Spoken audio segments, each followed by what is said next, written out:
আপনারা জানেন যে জামাতকে আওয়ামী লীগ একটা বিশেষ সময়ে একটা বিশেষ উদ্দেশ্যে নিষিদ্ধ করেছিল।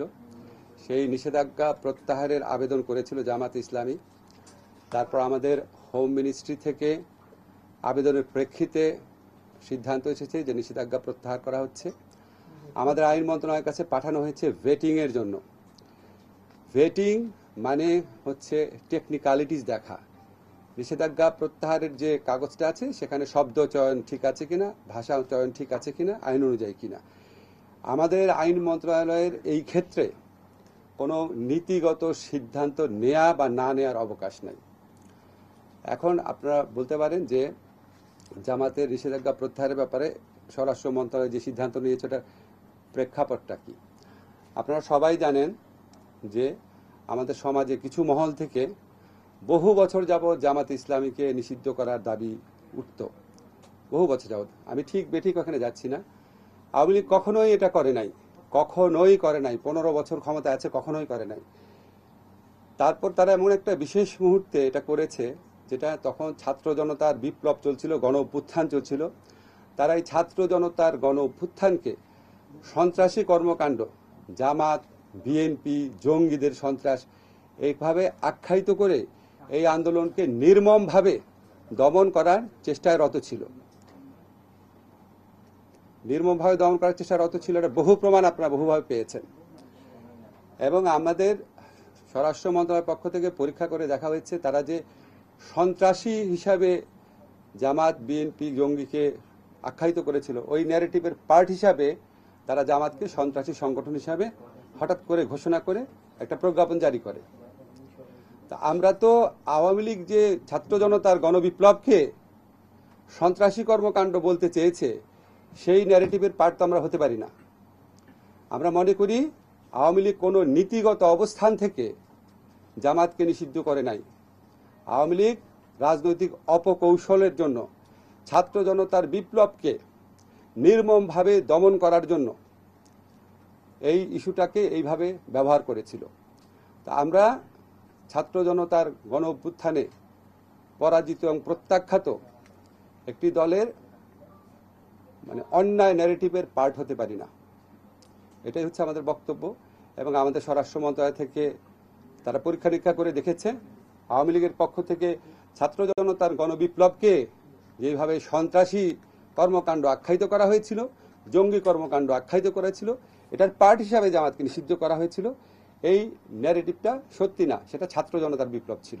ছাত্র জনতার বিপ্লবকে সন্ত্রাসী হিসেবে আখ্যায়িত করা, কর্মকাণ্ড হিসেবে আখ্যায়িত করা, সেটা একদম দলের উপর চাপিয়ে দেওয়া, তাকে নিষিদ্ধ করা, আমরা এই মিথ্যা ন্যারেটিভের পার্ট হতে পারি না। এটা হচ্ছে আমার বক্তব্য। ঠিক আছে, বলেন, এই ইস্যুতে প্রশ্ন করেন, অন্য কোনো ইস্যু না।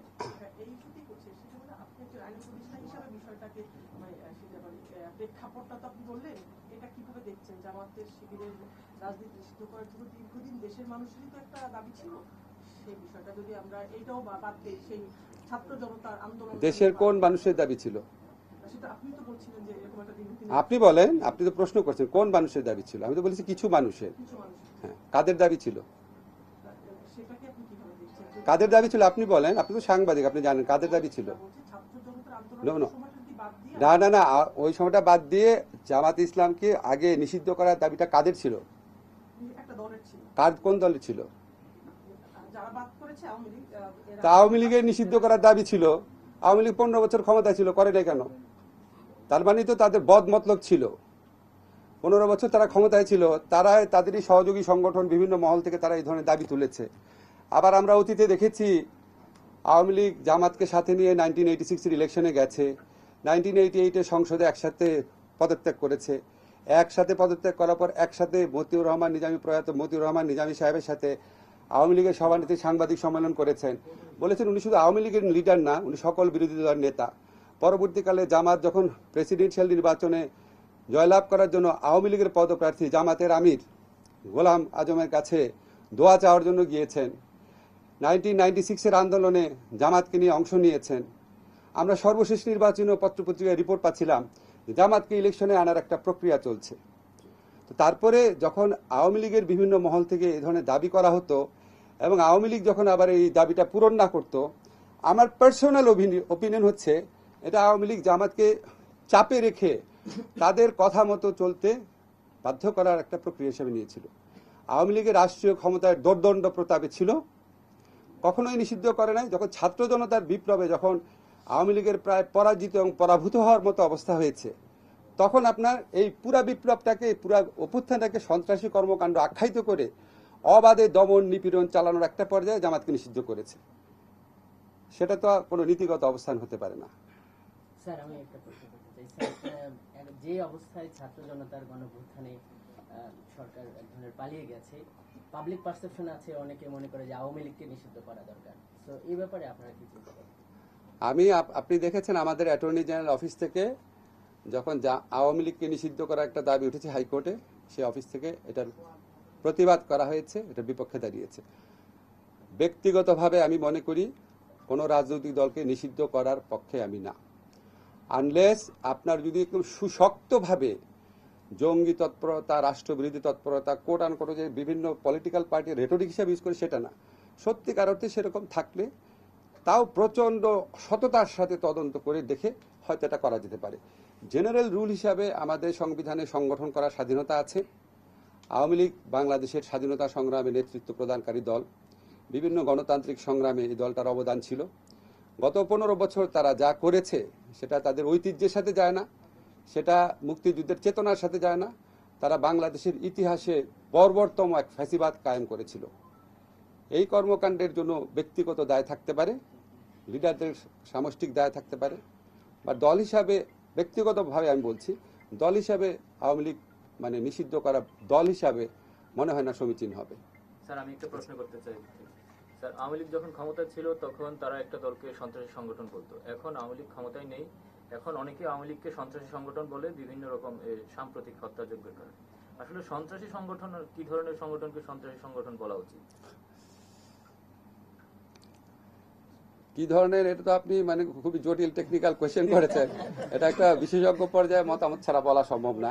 তবে আমি মনে করি, ধরেন যারা বাংলাদেশের অস্তিত্বে বিশ্বাস করে না, সার্বভৌমত্বে বিশ্বাস করে না, বাংলাদেশের আপনার যে আমাদের যে গণতান্ত্রিক রাজনীতি সেটাকে নস্যাৎ করতে চায়, আমাদের বাংলাদেশে আমাদের মুক্তিযুদ্ধের চেতনা, যেভাবে আমি চেতনা বুঝি আর কি, একটা ডেমোক্রেটিক বৈষম্যহীন শোষণহীন সমাজ, এটাকে ধ্বংস করার জন্য যারা আপনার সিস্টেম্যাটিক্যালি মানে তাদের সশস্ত্র একটা সংগ্রাম করে, একদম প্রাইমারি চিন্তা করে আপনাকে বলছি। তবে আমি মনে করি যে মানে মতামত প্রকাশের স্বাধীনতা যত অবারিত রাখা যায় ততই ভালো। এটা একটু বাদ রাখেন না, এটা একদম আনরিলেটেড হবে। নির্বাচন কমিশন একটা মন্তব্য করেছে, তাদের সাংবিধানিক কিছু বাধ্যবাধকতা আছে 90 দিনে, সেই বিষয়টি নিয়ে আপনারা কিছু ভাবছেন কিনা? নির্বাচন কমিশনের প্রথম তাদের রিয়েলাইজ করা উচিত তাদের সাংবিধানিক বাধ্যবাধকতা কি ছিল। ভুয়া নির্বাচন করা তাদের সাংবিধানিক বাধ্যবাধকতা ছিল, তারা আগে নিজের বিবেচনা করুক। ওই যে নিজে আপনি আচরি ধর্ম আছে না, তারা প্রথম আত্মসমালোচনা করুক, তারপর দেখা যাবে। আমি ওনার প্রধান নির্বাচন কমিশনের একটা লেখা দেখলাম, উনি এখন কি স্বৈরাচারী অগণতান্ত্রিক সরকার বলছেন, পড়েছেন না সমকালে, বলেছেন না? না না না, উনি আগের সরকারকে কি ঘোষণা করেছেন, স্বৈরাচার বলেছেন না? তাহলে উনি তো মানে উনার আগে আত্মসমালোচনা করা হচ্ছে। এই স্বৈরাচার সরকারটা আসছে কার অভিভাবকত্বে? উনার অভিভাবকত্বে। যাই হোক, এটা কোনো দরকার কি দরকার না, এটা উনার কথায় আমাদের মানে মানে উনার কথাতে আমাদের পরিচালিত হওয়ার কোনো কারণ নাই। আমাদের যথেষ্ট আইন বিশেষজ্ঞরা আছেন, আমরা সবসময় সবকিছু মানে দিকে দৃষ্টি রেখে এটা করব। আর আমরা সবসময় বিশ্বাস করি ডক্ট্রিন অফ নেসেসিটি বলে একটা কথা আছে। তারপর আপনার আমাদের সংবিধান পরিবর্তনগুলো কিভাবে হয়েছে সেটা নিয়েও কোর্টে মামলা আছে। এখন এই বিষয়ে মতামত করার উপযুক্ত। স্যার, আরেকটা প্রশ্ন নেবেন। বিভিন্ন আদালতে স্যার আমরা দেখছি যে ডক্টর দীপুমণি সহ যে উঠানোর সময় হামলার ঘটনা ঘটছে। তো এই বিষয়টা আপনি কিভাবে দেখেন? যদি অন্যায় হয়, এটা কার ব্যর্থতা হবে? আচ্ছা, গুড, ঠিক আছে, আমি দুটা নিয়ে কথা বলবো। প্রথম বলি, আদালত চত্বরে যে হামলা হচ্ছে এটা কোনো অবস্থাতেই গ্রহণযোগ্য না। আপনাদের কি মনে আছে, আপনাদের একজন অগ্রজ সাংবাদিক মাহমুদুর রহমান সাহেব, উনাকে আদালতে কি নির্মমভাবে রক্তাক্ত করা হয়েছিল? তখন আপনারা সবাই কি প্রশ্নটা করেছিলেন? আপনাদের টিভিতে কি এই নিউজটা দেখাতে পেরেছিলেন? তো এই যে এই ধারাগুলা এবং একটা দলকে, একটা মন্ত্রিসভাকে, তার সাথে থাকা লোককে জনগণের শত্রুর পর্যায়ে নিয়ে আসা, এটা তো সাবেক সরকারের দায়ভার। তারা এমন একটা জায়গায় নিয়ে গেছে তাদের সমর্থকদের, তাদের মন্ত্রিসভা সদস্যদের, যে একটা জনরোষের তৈরি হয়েছে।